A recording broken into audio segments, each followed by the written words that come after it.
Il est tout juste 19h sur Aloula et c'est le journal. À la une de l'actualité ce soir.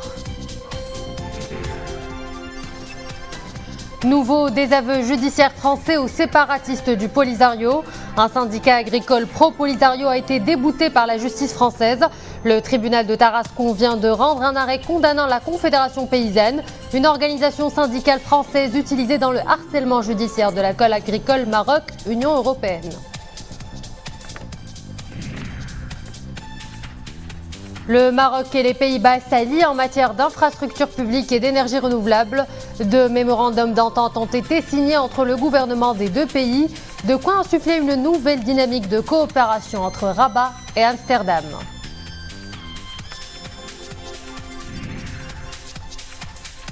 Page culture à Rabat, ouverture de la 20e édition du Festival international Morocco Storytelling. Plus de 170 artistes et conteurs participent à cette édition. Une manière de mettre en place des passerelles de communication entre les peuples et les civilisations à travers les contes populaires, les légendes et les mythes.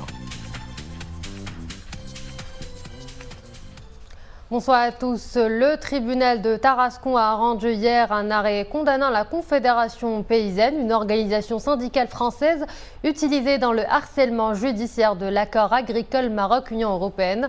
Un nouveau revers judiciaire aux séparatistes et leur relais en France. Ce nouveau désaveu judiciaire français intervient quelques semaines après celui que la Haute Cour de Londres avait infligé au soutien du Polisario au Royaume-Uni. Nisrine Ausdar. Cette décision est une gifle pour les ennemis de l'intégrité territoriale du Royaume et pour la Confédération paysanne, une organisation syndicale française agissant pour le harcèlement judiciaire de l'accord agricole Maroc-Union européenne, entité de tout temps instrumentalisée par le Polisario et ses relais en France.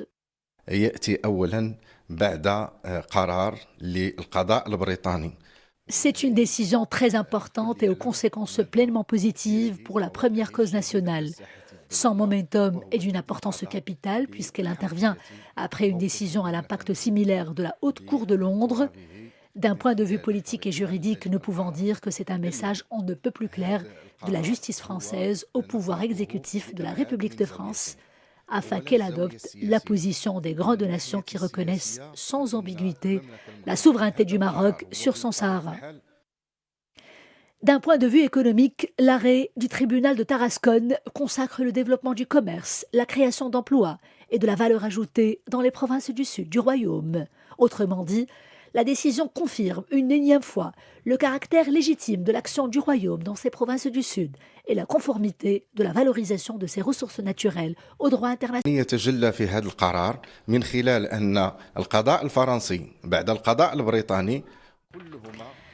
Avec ces décisions, la justice française emboîte le pas à la justice britannique pour rendre justice à la légitimité du Maroc quant à la gestion économique souveraine sur son Sahara, sans oublier bien sûr les innombrables autres acquis enregistrés par le Maroc en faveur du dossier du Sahara marocain, et cela grâce à la diplomatie visionnaire, sage et gagnante de Sa Majesté le roi Mohamed VI.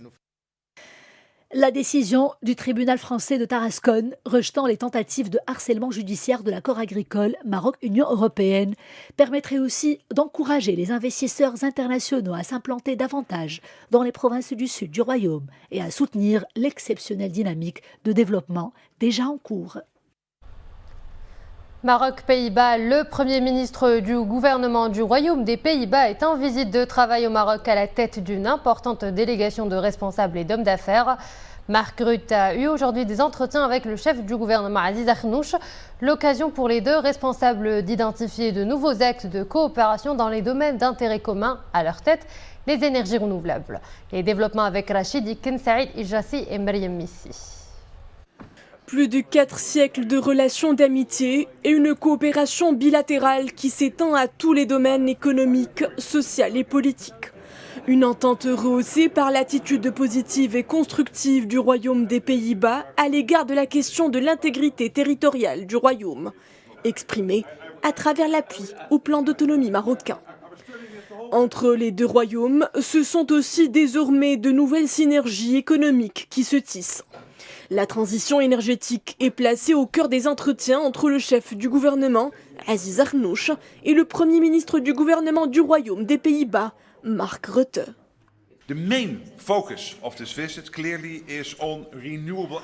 L'objectif principal à travers cette visite est de renforcer notre coopération dans les domaines du développement durable, des énergies renouvelables et de l'hydrogène vert. C'est désormais une nécessité pour le monde entier de se resserrer les rangs et partager les savoir-faire et les expertises pour relever le défi de la transition énergétique. Énergie renouvelable, nouveaux carburants, industrie durable, gestion des ressources en eau.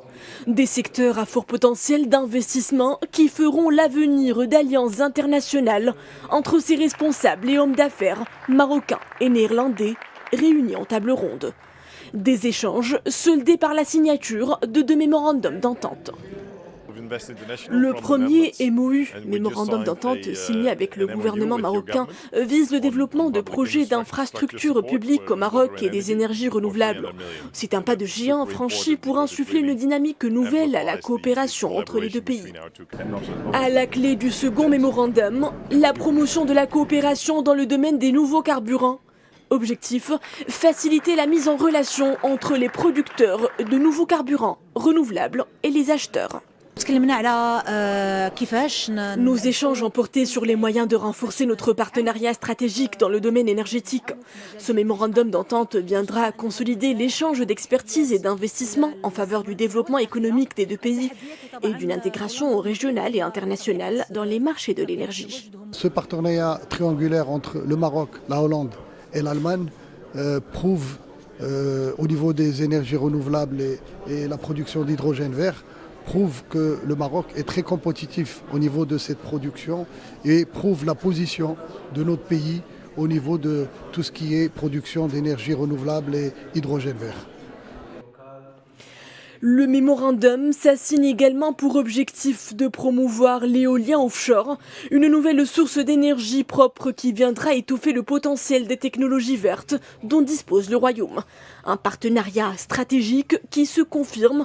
De quoi relever ensemble le défi de l'efficacité énergétique. Baccalauréat 2023, les résultats de cet examen national ont été rendus publics en début de semaine. La session de rattrapage se tiendra du 5 au 8 juillet et pour se préparer comme il se doit à cette deuxième chance, des cours de soutien gratuits seront organisés à partir de ce mercredi au profit de l'ensemble des candidats à cette session par les académies régionales de l'éducation et de la formation et les directions régionales du ministère de l'Éducation nationale. À Zagreb, au moins 2 personnes ont péri dans le crash d'un hélicoptère militaire hongrois au fond d'un canyon dans une région montagneuse de Croatie. Les recherches sont en cours pour retrouver le 3e membre d'équipage de l'appareil accidenté. La ministre croate de la Défense a déclaré avoir mobilisé un avion et un hélicoptère pour participer aux recherches.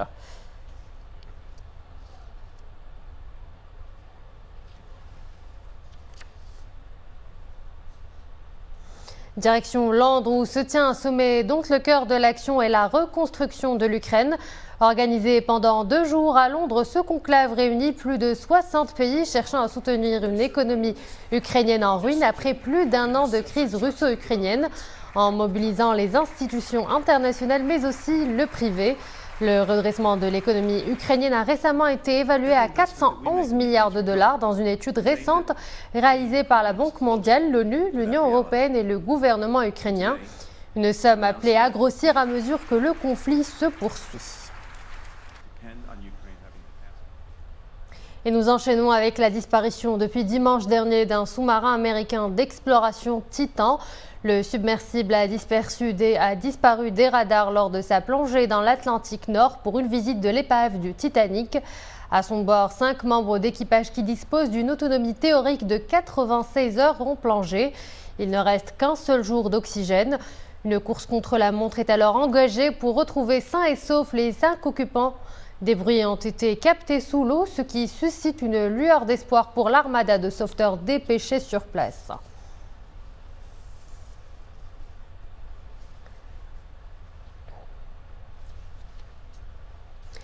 Page culturelle à Salé au Conservatoire de musique de la Fête. De la musique a été célébrée en fanfare avec un concert de Qanoun. Cet instrument à cordes atypique en forme de trapèze est vieux de plusieurs siècles et mis à l'honneur par un collectif de musiciens amateurs qui reprennent ensemble les plus grands airs de la musique arabe. À cette occasion, un livre a été présenté aux mélomènes. Il raconte l'histoire des instruments à cordes. Omar Issa, Jihad Libri avec Maria Aoued. Au commencement de cette grande épopée musicale, un livre. Un roman musical qui livre ses secrets sur la magie des instruments et plus particulièrement sur le kanoun. Très répandu dans le monde arabe, le kanoun est une planche en bois sur laquelle les cordes sont tendues. Avec son timbre lumineux, il s'accorde parfaitement avec violons et violoncelles, ouds et timbales.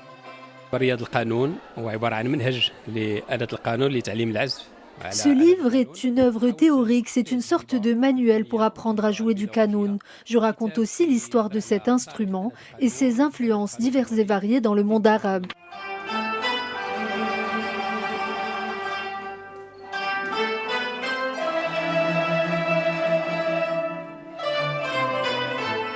Sur scène, 14 musiciens entonnent les grands airs de la musique arabe, entraînant avec eux un public de connaisseurs, un concert hommage à la fête de la musique.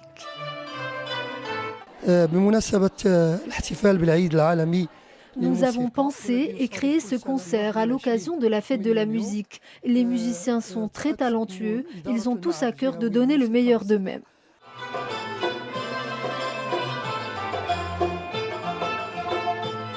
Le kanoun, un instrument mythique qui fait honneur à la musique arabe et marocaine, comme un voyage au temps jadis. 10 siècles plus tôt, en cette fête qui célèbre la musique, cet art qui distille la joie de vivre.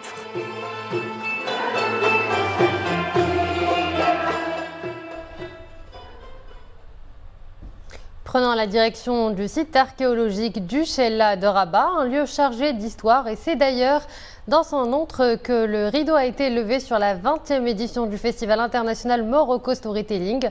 Sous le thème « Le conte célèbre grâce à nos mères », cette édition connaît la participation de plus de 170 conteurs, artistes et chercheurs venus des 4 coins du monde pour échanger autour de contes d'ici et d'ailleurs. Une aubaine pour l'imaginaire culturel collectif d'un public venu nombreux. Maria Aoued. تحز القوام من كل فج في البرية رقاص لكل واحد رسالة وبرية. Genre de récit appartenant à la littérature orale, le conte est l'une des plus vieilles formes artistiques et littéraires. Il est le plus souvent clamé, psalmodié ou susurré à l'oreille des enfants et des adultes. Relatant les mythes et les histoires passées, il stimule l'imagination, la créativité et encourage la lecture. Une 20e édition qui honore la figure maternelle, iconique Madone, héroïne de toutes les temporalités.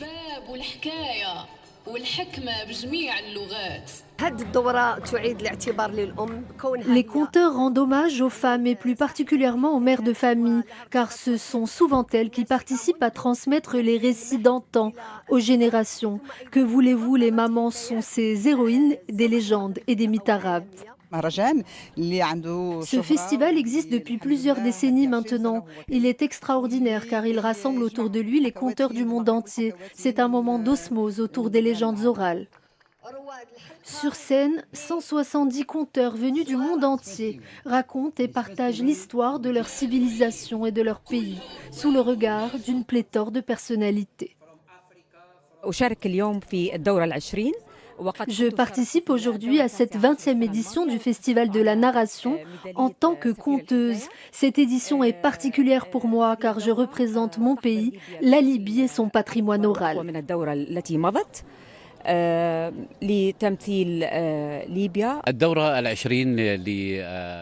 Cette édition est vraiment incroyable car il y a beaucoup de surprises qui attendent les festivaliers. Il y a des chanteurs, des troupes et des conteurs qui se mêlent à la fête. Outil d'éducation et de lien social, la 20e édition du Festival international Morocco Storytelling est un art de l'instant, où les contes et les légendes se susurrent comme une mémoire éternelle. Il était une fois Rabat, ville mythique, allégorie des récits mythiques et fantasmagoriques. Et voilà, nous arrivons à la fin de cette édition. Merci à vous de l'avoir suivi. Excellente suite des programmes sur Al-Oula.